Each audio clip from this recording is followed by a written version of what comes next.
আউযু বিল্লাহি মিনাশ শাইতানির রাজিম। বিসমিল্লাহির রহমানির রহিম।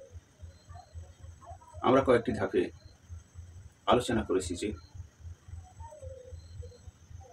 মুসলমানদের ঈমান ধ্বংসের কারণসমূহ।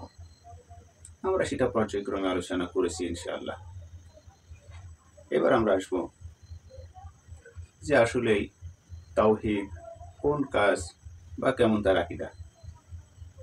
এই তাওহীদ বিষয় নিয়ে আমরা কথা বলবো। তাওহীদ বলতে আসলে কি বোঝায়? আমরা প্রথম অংশে দেখতে পারি যে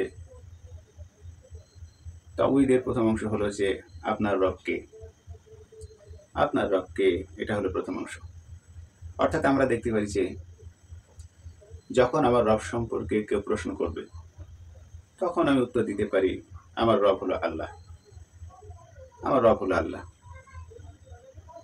এখন আল্লাহকেও রব কেন বলবে, আর আমার রব আল্লাহ বা কেন হবে? এই বিষয়টা নিয়ে যদি আমরা দেখি, আল্লাহ সেই যিনি একচ্ছত্র মালিক এবং সমস্ত কার্যনির্বাহী একমাত্র তিনার হাতে। তিনি যেটা চান সেটাই হন এবং রক্ষণাবেক্ষণ এবং ধ্বংসাত্ম সব কিছুর একচ্ছত্র মালিক তিনি। আমার জীবনকে ধ্বংস করে দেয়া, আমার জীবনকে রক্ষণাবেক্ষণ করা, মৃত্যুদান করা এবং আমাকে সুস্থতা দান করা, এগুলোর একমাত্র ক্ষমতা যার হাতে আছে তিনি হলেন আমার রব। এটা হলো তাওহীদের প্রথম শিক্ষা, যার নাম হলো আল্লাহ, যার নাম হচ্ছে আল্লাহ। এবার আসুন আমরা দেখি যে 2 নম্বরে রব শব্দের অর্থ কি? যিনি আমার রব, আসলে রব অর্থ কি? আমরা জানি যে রব দ্বারা যে উদ্দেশ্যটা করা হয়েছে সেই উদ্দেশ্যটা হলো মালিক, মালিক। আর মালিক অর্থ হলো সৃষ্টিকর্তা, রিজিকদাতা এবং নিয়ন্ত্রণকারী এবং আকৃতি দানকারী এবং প্রতিপালনকারী। এটাই হলো তাওহীদের দ্বিতীয় শিক্ষা, যে রব অর্থ কি। আর আমরা জানি যে আল্লাহ পাক রব্বুল আলামিনের অনুমতি ব্যতিরেকে কোনো কিছুই হয় না এবং তার অনুমতি ব্যতিরেকে, তার ইচ্ছা ব্যতিরেকে কোনো কিছু সামান্যতম লড়াচড়া করতে পারে না। এটাই হলো তাওহীদের দ্বিতীয় শিক্ষা, যে রব অর্থ কি। এটার উদ্দেশ্য হচ্ছে মালিক, সৃষ্টিকর্তা, নিয়ন্ত্রণকারী, আকৃতি দানকারী ও প্রতিপালনকারী এবং আল্লাহর অনুমতি ব্যতিরেকে কিছুই হয় না এবং তার অনুমতি ব্যতিরেকে একটি গাছের পাতাও লড়ে না। এটাকে বলা হয় তার রব। আর তাওহীদের দ্বিতীয় স্তম্ভ রব অর্থ এই ক্যাটাগরিগুলো ভেতরে আছে। আমরা এই বিষয়গুলো নিয়ে বিভিন্ন জায়গায় মাবুদ দেখতে পাই। সেখানে আমরা দেখতে পাই যে এই ক্যাটাগরির মাধ্যমে সময়ের উপরে সেই মাবুদগুলোকে পরীক্ষা করা যায় কিনা। আমরা যদি বলি তাহলে কখনোই সম্ভব না। এটা একমাত্র সেই রব যা আল্লাহ পাক রব্বুল আলামিনের ক্ষেত্রে প্রযোজ্য। এবার আমরা আসি যে তাওহীদের দ্বিতীয় শিক্ষা, সেটা হলো আল্লাহ। আর আল্লাহ অর্থ কি এবং আল্লাহ কাহাকে বলে? আমরা তাওহীদের তৃতীয় শিক্ষায়ও দেখতে পাই যে আল্লাহ অর্থ হচ্ছে যাবতীয় ইবাদত এবং উপাসনা করার যোগ্য একমাত্র আল্লাহ, ওই সত্তাই, আর তিনি হলেন আল্লাহ। এখানে আমরা দেখতে পাই যে আল্লাহ শব্দের অর্থ হলো তাওহীদের তৃতীয় শিক্ষা, যা যাবতীয় ইবাদত ও উপাসনা পাওয়ার একমাত্র অধিকারী ও যোগ্য ব্যক্তি হলেন আল্লাহ, আর তার নাম হলেন আল্লাহ। আমরা যদি অন্য কোনো মাবুদ বা আল্লাহকে অন্যভাবে দেখতে চাই যে তিনি ইবাদত পাওয়ার বা একচ্ছত্র মালিক কিনা, তাহলে আমরা দেখতে পাই যে আল্লাহ ব্যতীত আর কোনো দ্বিতীয় মাবুদ বা একচ্ছত্র মালিক নয় যা সে ইবাদত পাওয়ার যোগ্য। এটা আমাদের তাওহীদের তৃতীয় শিক্ষা, যে আল্লাহ অর্থ কি এবং যাবতীয় ইবাদতের প্রশংসা পাওয়ার যোগ্য একমাত্র আল্লাহ। এই আল্লাহ অর্থ হলো এটাই যা একমাত্র উপাসনা পাওয়ার যোগ্য সেই আল্লাহ, যাকে আল্লাহ বলা যায়। এবার আসুন আমরা দেখি যে আসলেই 4 নাম্বার তাওহীদের শিক্ষায় আল্লাহ কোথায় থাকেন। এটা 4 নাম্বার পয়েন্ট, তাওহীদের 4 নাম্বার পয়েন্ট। এটা হলো 4র্থ নাম্বার পয়েন্ট, যে আল্লাহ কোথায় থাকেন। আমরা দেখি যে আল্লাহ পাক রব্বুল আলামিন, আমার প্রভু আল্লাহ ঊর্ধ্বে থাকেন আর তা আরশের উপরে আছেন।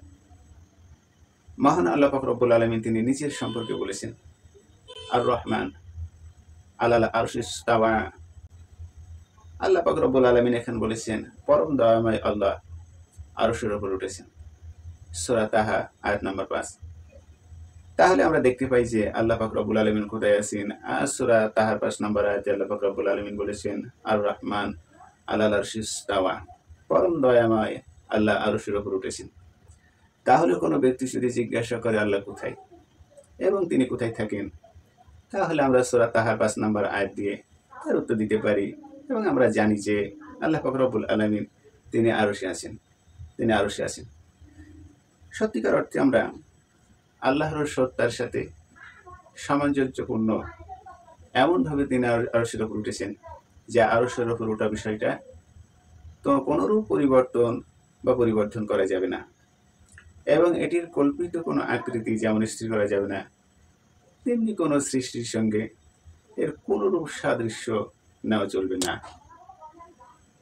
অতএব আপনি কোনো অবস্থাতেই বলতে পারেন না যে আল্লাহ সর্বত্র বিরাজমান, কারণ আল্লাহ পাক রব্বুল আলামিন কোরআনে সূরা তাহার 5 নম্বর আয়াতে তিনি আরশের উপর আছেন এটা বলেছেন।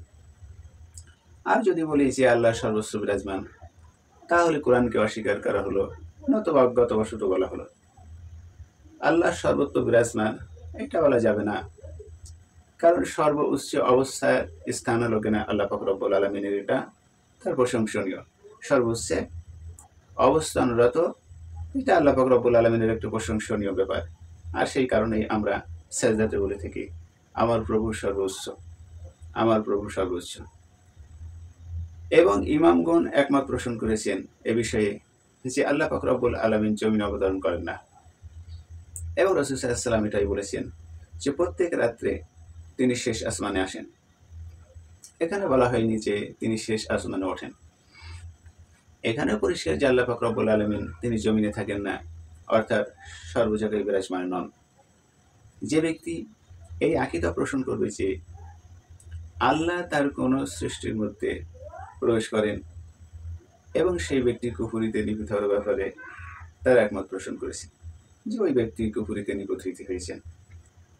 বরং মহান রব্বুল আলামিন তিনি দুনিয়ার শেষ আসমানে অবতরণ করেন, যেমন অবতরণ করা আল্লাহর মাহাত্ম্যের সাথে মানানসই, ঠিক তেমনিভাবে আল্লাহ অবতরণ করেন রাতের শেষ অংশে, এবং শেষ আসমানে তিনি অবতরণ করেন।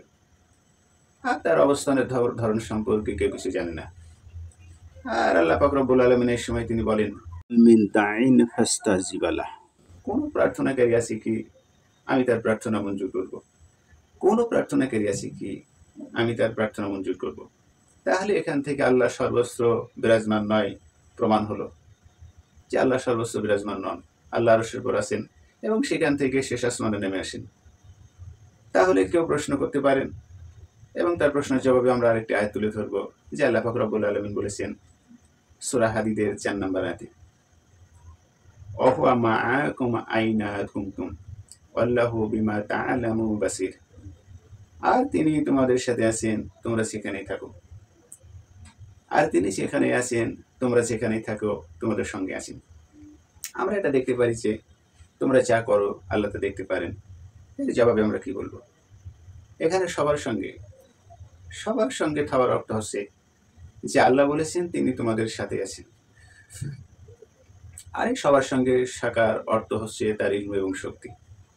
আমরা উদাহরণস্বরূপ বলতে পারি পৃথিবীর যে প্রান্তে আপনি থাকেন, মোবাইল নেটওয়ার্ক আপনার সঙ্গে থাকবে যদি ডাটা অন করা থাকে, এটা বায়ুমণ্ডলের সঙ্গে সম্পৃক্ত।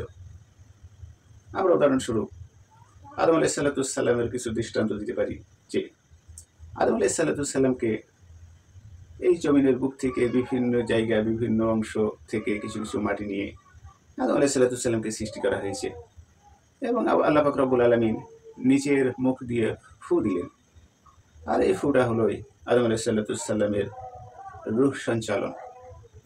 তাহলে কিনা আমরা পরিষ্কার হলাম যে আল্লাহ ফু দিলেন, আর ফু দেওয়াতে আদম আলাইহিস সালামের ভেতরে রূহ সঞ্চয় হলো। আমরা জানি যে এখন যদি আমরা 1 মিনিট অক্সিজেন গ্রহণ না করি, যেটা আদম আলাইহিস সালামকে ফু দিলেন আর জীবিত হলেন, অর্থাৎ রূহ সঞ্চারিত হলো, আমরা জানি যে 1 মিনিট আমরা অক্সিজেন গ্রহণ না করলে আমরা মারা যাব এবং আমাদের মৃত্যু কনফার্ম। আল্লাহ পাক রব্বুল আলামিন সবার সাথে আছেন এটাই বলেছেন, এর অর্থ এটাই হতে পারে ইনশাআল্লাহ যে আল্লাহ পাক রব্বুল আলামিনের নেটওয়ার্ক ওই মোবাইল নেটওয়ার্কের মতন সর্ব জায়গায় বিরাজমান। এটা আল্লাহ পাক রব্বুল আলামিনের কুদরত ও ইলমে শক্তি। কারণ তার পবিত্র সত্তা সর্বোচ্চ আরশে আছেন, সর্বোচ্চ আরশে আছেন এবং তার জ্ঞান ও শক্তি সব জায়গায় বিরাজমান। যেমন আপনি মোবাইল নিয়ে সেখানে যান আর তার নেটওয়ার্ক সেখানে বিরাজ করে, কোনো কিছু তার নেটওয়ার্ক থেকে বন্ধ রাখতে পারে না। তাই আল্লাহর কোনো কিছু কোথাও বাধা সৃষ্টি করতে পারে না। উদাহরণস্বরূপ একটা মোবাইল কিনলেন আর ইন্টারনেটের সাথে সংযুক্ত করলেন এবং মোবাইলটা কানেক্ট করতে গেলে আপনার নাম, আপনার পিতার নাম এবং আপনার বয়স এবং আপনার যোগ্যতা এবং অবস্থান কোথায়, টোটাল ডিটেলস আপনি কমপ্লিট না করলে সেটা খুলবে না, মোবাইল ডিভাইস খুলবে না। আমরা জানি যে আদম আলাইহিসসালামকে সৃষ্টি করেছেন এবং আল্লাহ পাক রব্বুল আলামিন তার সম্পর্কে পূর্ণ ওয়াকিফাল, যে সে কোথায় থাকেন, কোথায় যান এবং কোথায় অবস্থান করেন, আর আমরা তার সন্তান। আমরা সহজে জানতে পারি যে রূহ শব্দের অর্থ হতে পারে ইনশাআল্লাহ যা রাসূল সাল্লাল্লাহু আলাইহি ওয়াসাল্লাম বলেননি। আমরা উদাহরণস্বরূপ বলতে পারি যে আদম আলাইহিসসালামকে ফু দিলেন আর আদম জীবিত হলো। এখন আল্লাহ পাক রব্বুল আলামিন সবার সঙ্গে আছেন কিন্তু সর্বস্ব বিরাজমান নয়। এটা আল্লাহ পাক রব্বুল আলামিনের নেটওয়ার্ক, তার জ্ঞান ক্ষমতা এবং তার ইলমের শক্তির কারণ। এখন আসুন আমরা দেখি যে আমরা 5 নম্বর পয়েন্টটা দেখব যে তাওহীদের শিক্ষায় সেই বিষয়টা নিয়ে আমরা কিছু বলবো। আর সেটা হলো আপনি কিভাবে জানবেন যে আপনার প্রভুকে এবং প্রভুকে চিনবেন কিভাবে, যে আসলে আমার প্রভুকে, আমি তাকে চিনব কিভাবে যে আমার প্রভুকে। এটা হচ্ছে 5 নম্বরে তাওহীদের শিক্ষা, যে আপনার প্রভুকে। আল্লাহর নানান রকমের নিদর্শন এবং তার নিদর্শন সমূহ দেখে আপনারা তাকে চিনতে পারবেন যে আসলেই আপনার রবকে, এবং আপনি কিভাবে চিনবেন, তার নিদর্শন দেখে আপনি চিনবেন। একটা প্রশ্ন থাকতে পারে যে অনেকে যারা ইসলাম ধর্ম কবুল করেনি তারা যুক্তি দাঁড় করায় যে আল্লাহ পাক রব্বুল আলামিনকে আমরা যেটাকে দেখি না, যেটাকে আমরা সচক্ষে দেখি না, সেটাকে প্রভু বলে গ্রহণ করতে পারি না। এই যুক্তি তারা দাঁড় করায়। এখন আমরা একটা যুক্তি উপস্থাপন করতে পারি, আল্লাহকে না দেখে আমরা শিবের মাথায় সারাদিন দুধ ঢেলতে থাকি তার পবিত্র করার জন্য। আর আল্লাহ যদি আমাদেরকে দেখা দিতেন তাহলে হয়তো আল্লাহকে আমরা ধরে তার সারাদিন মাথায় দুধ ঢেলে পবিত্র করতাম। এখন আসুন আল্লাহ নানা নিদর্শন এবং তার সৃষ্টি সমূহ দেখে আমি এবং আপনি সেই আল্লাহকে কিভাবে চিনব।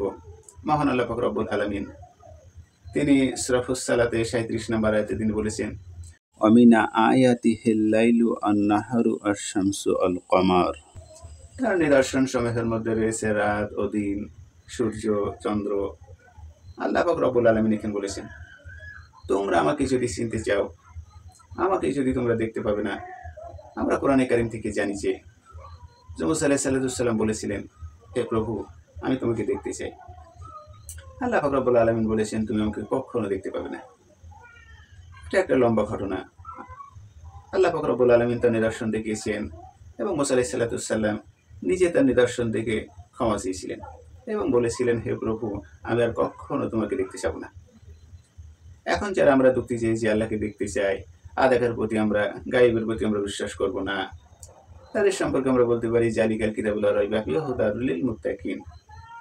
আল্লাহ তাদের বলছেন যে তোমরা আমার নিদর্শনকে দেখো। এই নিদর্শনের মালিক কে?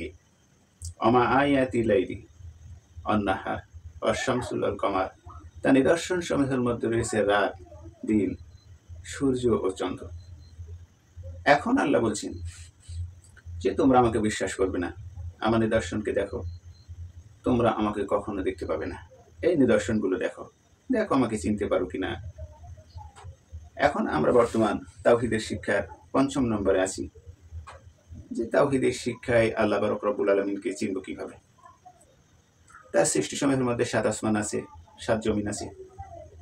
এত দুর্ভয়ের মধ্যবর্তী সবকিছু অন্যতম, যা আল্লাহকে চেনা ও আল্লাহ নিদর্শন দেখে আল্লাহ একজন আছে এবং কেমন ক্ষমতাশালী এবং যার প্রতিদ্বন্দ্বিতা কেউ নেই, আমরা সেটা বুঝতে পারি। এখন আসুন, আল্লাহ পাক রব্বুল আলামিন অন্য একটি জায়গায় ইরশাদ করেছেন, তিনি বলেছেন সূরা আরাফের 54 নম্বর আয়াতে তিনি বলেছেন, নিশ্চয়ই তোমাদের প্রভু হলেন আল্লাহ, যিনি আসমান সমূহ জমিন 6 দিনে সৃষ্টি করেছেন। অথবা আরশের উপর আরোহণ করেছেন এবং তিনি রাতের ভেতরে দিনকে প্রবেশ করান এমনভাবে যে দিন দৌড়ে রাতের পেছনে আসে, এবং তিনি সূর্য ও চন্দ্র ও নক্ষত্ররাজি সৃষ্টি করেছেন এবং সেগুলি তার আদেশ অনুগ্রামী হয়। জেনে রেখো, তার ওই কাজ হলো সৃষ্টি করা এবং আদেশ দান করা। বিশ্ব জগতের প্রতিপালক আল্লাহরই। এখানে আল্লাহ কিছু নিদর্শন দিয়েছেন, যেমন 7 আসমান এবং 7 জমিন, এবং এই 7 জমিন এবং 7 আসমানের মধ্যবর্তী অনেক সৃষ্টি প্রাণী আছে, আছে বৃক্ষলতা, আছে বায়ুমণ্ডল, অনেক কিছু আমরা দেখতে পাই। আল্লাহ বলেছেন, তোমরা আমাকে চিনতে পারবে এই নিদর্শনগুলো তোমরা তোমাদের 2 চোখ দিয়ে তোমাদের চলাফেরার সুযোগ দিয়েছি, তোমরা আমাকে খুঁজে নাও আমার নিদর্শন দেখে। এখন আসুন আমরা 5 নম্বর তাওহীদের শিক্ষায় এটাই দেখতে পাই যে তাকে চেনা বা তাকে খোঁজা, এটা বিভিন্ন নিদর্শনের মাধ্যমে আমাদেরকে শিক্ষা দিয়েছেন। এখন আসুন আমরা তাওহীদের 6 নম্বর পয়েন্টে আল্লাহ পাক রব্বুল আলামিন আমাদেরকে কি তাওহীদ শিক্ষা দিচ্ছেন, আর সেটা হলো কেন আল্লাহ আমাদেরকে শিক্ষা দিয়েছেন। এটা হলো তাওহীদের 6 নম্বর পয়েন্ট। কেন আমাকে সৃষ্টি করেছেন, আর আল্লাহর উদ্দেশ্য বা কী ছিল আমার সৃষ্টির পিছনে। আমরা দেখতে পাই যে সর্বপ্রকার শিরক বর্জন করে যাবতীয় ইবাদত কেবলমাত্র আল্লাহর উদ্দেশ্যে সম্পাদন করতে হবে, এবং আল্লাহর আদৃষ্ট বিষয়সমূহের বাস্তবায়ন ও নিষিদ্ধ বিষয়সমূহের পরিত্যাগের মাধ্যমে তার আনুগত্যের জন্যই তিনি আমাদেরকে সৃষ্টি করেছেন। এটা হলো তাওহীদের 6 নম্বর পয়েন্ট। আমরা এখানে বুঝতে পারলাম যে আল্লাহ কেন আমাদেরকে সৃষ্টি করেছেন এবং কেন আমাদেরকে তাওহীদ শিক্ষা দিচ্ছেন। আল্লাহ পাক রব্বুল আলামিনের এটাই উদ্দেশ্য আমাদের সৃষ্টি করেছেন যে সমস্ত রকমের শিরিক বর্জন করে যাবতীয় ইবাদত তোমরা আমার জন্য করবে। এই উদ্দেশ্যে আল্লাহ বলেছেন তোমাদেরকে আমি সৃষ্টি করেছি, এর পিছনে আর কোনো লজিক নেই। আর যদি থাকে সেটা আল্লাহ মালুম। তোমরা শিরক মুক্ত ইবাদত আমার করবে এবং আনুগত্যের জন্য, এই আনুগত্যের জন্যই এই মানব জাতিকে সৃষ্টি করেছে। এটা হলো তাওহীদ শিক্ষার 6 নম্বর পয়েন্ট। এই বিষয়ে আল্লাহ পাক রব্বুল আলামিন সূরা জারিয়াতের 56 নম্বর আয়াতে কি বলেছেন। আসুন আমরা দেখি আল্লাহ কি বলেছেন। ওমা খালাকতুল জিন ওয়াল ইনস ইল্লা লিয়াবুদুন। শুনবাদ্র আমি আমার ইবাদত করার জন্য ও মানব ও জিন জাতিকে সৃষ্টি করেছি। এখানে আল্লাহ বলছেন মানব ও জিন জাতি সৃষ্টি করা এর পিছনে একটাই রহস্য, যে তোমরা আমার ইবাদত করবে। তাই আল্লাহ পাক রব্বুল আলামিন বলেছেন শুধুমাত্র আমার ইবাদত করার জন্য আমি মানব ও জিন জাতিকে সৃষ্টি করেছি। এই জন্য আল্লাহ পাক রব্বুল আলামিন বলেছেন শিরক মুক্ত ইবাদত করতে হবে, একচ্ছত্র মালিক আমি, আর কেউ নেই।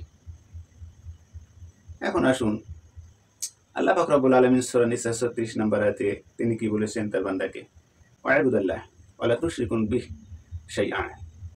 আর তোমরা আল্লাহর ইবাদত করো এবং তার সাথে কাউকে শরীক স্থির করো না। এখানে আল্লাহ সেই একই কথা বলেছেন যে তোমরা আমার ইবাদত করো এবং আমার সঙ্গে কাউকে শরীক স্থির করো না। আল্লাহ পাকের উদ্দেশ্য আমাদেরকে সৃষ্টি করেছেন, এই পয়েন্টে তিনি তুলে ধরেছেন যে আসলে তোমাদেরকে সৃষ্টি করেছি জিন ও মানব, অর্থাৎ জিন ও মানবকে সৃষ্টি করেছি শুধু আমার ইবাদত করার জন্য, যা তোমরা শিরক মুক্ত ইবাদত করবে, দাসত্ব করবে আমার, গোলামি করবে আমার, হুকুম মেনে চলবে আমার। আমরা উদাহরণস্বরূপ বলতে পারি যে দাসত্ব এবং গোলামি করা এবং ইবাদত শব্দের অর্থ কি।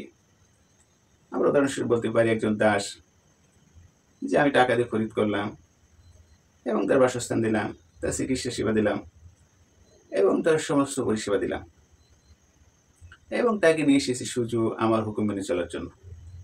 আর আল্লাহ সেটাই বলছেন যে আমি জিন ও ইনসান সৃষ্টি করেছি শুধু আমার ইবাদত করার জন্য, আমার দাসত্ব করার জন্য এবং আমার হুকুম মেনে চলার জন্য। এখন আসুন আমরা দেখি তাওহীদের 7 নম্বর পয়েন্ট। তাওহীদের 7 নম্বর পয়েন্ট, আর সেটা হলো আল্লাহর নিকট সবচাইতে বড় পাপ কোনটি। এটা হলো তাওহীদের 7 নম্বর পয়েন্ট। এবং যে গুনাহ দিয়ে আল্লাহ নাফরমানি করা হয় সেটাই হলো সবচাইতে বড় পাপ, সেটাই হলো সবচাইতে বড় পাপ। আর সেটা হলো আল্লাহর সঙ্গে শিরক করা, যে আল্লাহ পাক রব্বুল আলামিন তিনি বলেছেন সূরা মাইদার 72 নম্বর আয়াতে তিনি বলেছেন সর্বোচ্চ শিরক হলো সবচাইতে এবং সর্বোচ্চ বড় গুনাহ, সেটা হলো শিরক। আল্লাহ বলেছেন সূরা মাইদা 72 নম্বর আয়াত, যারা বলে যে মরিয়ম তনয় মসিহ তিনি হলেন আল্লাহ, অর্থাৎ মরিয়ম এবং ঈসা আলাইহিস সালামের মা, এবং মসিহ হলেন যীশু খ্রিস্ট, ঈসা আলাইহিস সালাতুসাল্লামকে বোঝায়। যারা এই কথা বলেছে মরিয়ম তনয় মসি, মা এবং বেটা তিনারা আল্লাহ, আল্লাহ বলছেন তারা হলো কাফের। আল্লাহ পাক রব্বুল আলামিন তাদেরকে কাফের বলছি। অর্থাৎ অর্থাৎ তার মরিয়ম এবং তার সন্তান ঈসা আলাইহিস সালাতুসাল্লামকে আল্লাহ বানিয়েছি, তারা হলেন কাফের।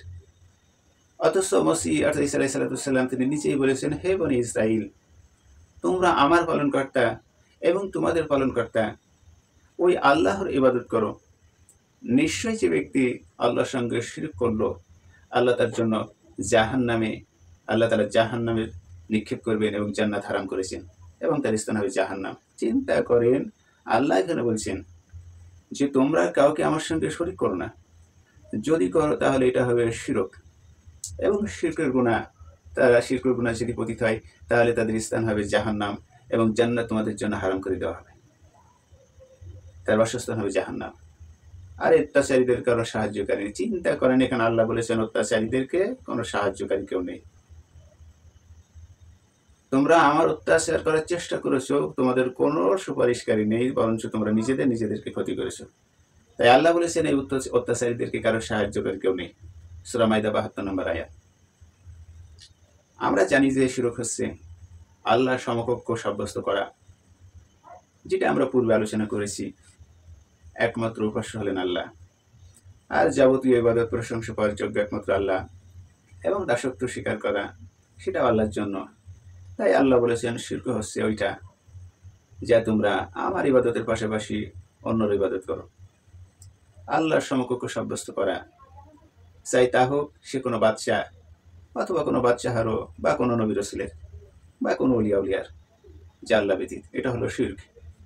অথবা আল্লাহর সাথে তাকে ডাকা বা তাকে ভয় করা, যে আল্লাহকে ডাকে এবং অন্যকেও ডাকে, বা তার উপর ভরসা করা, যে ভরসা আল্লাহর উপর নির্ভরশীল করা উচিত ছিল, বা তার কাছে কোনো কিছু চাওয়া, যেটা আল্লাহর কাছে চাওয়া এবং অন্যের কাছেও চাওয়া, অথবা অন্য কোনো ইবাদত তার জন্য সম্পাদন করা, যা আল্লাহর জন্য করে থাকে।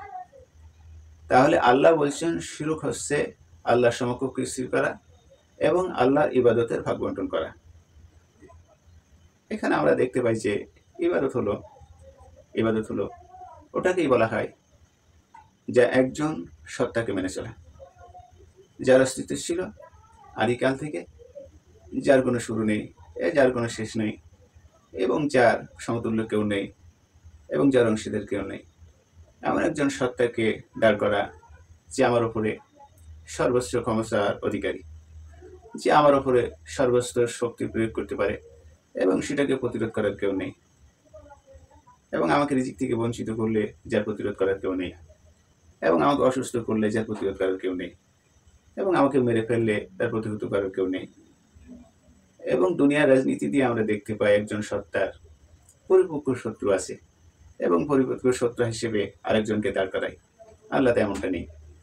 সেই আল্লাহর ইবাদত করা এবং সেই ইবাদতে অন্য কারোর শরীক করা হলো শিরক।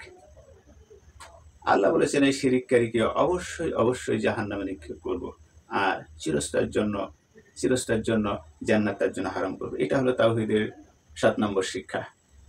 আল্লাহ পাক রব্বুল আলামিন আমাদেরকে তাওহীদের শিক্ষার ১ নম্বর থেকে ৭ নম্বর পয়েন্টগুলো জানা এবং বুঝার সুযোগ দিলেন। এগুলোর প্রতি আমল করার নতুন তৌফিকের দান করুন। ওয়াখিরি দাওয়ানা আলহামদুলিল্লাহি রাব্বিল আলামিন। আসসালামু আলাইকুম ওয়া রাহমাতুল্লাহি ওয়া বারাকাতুহু।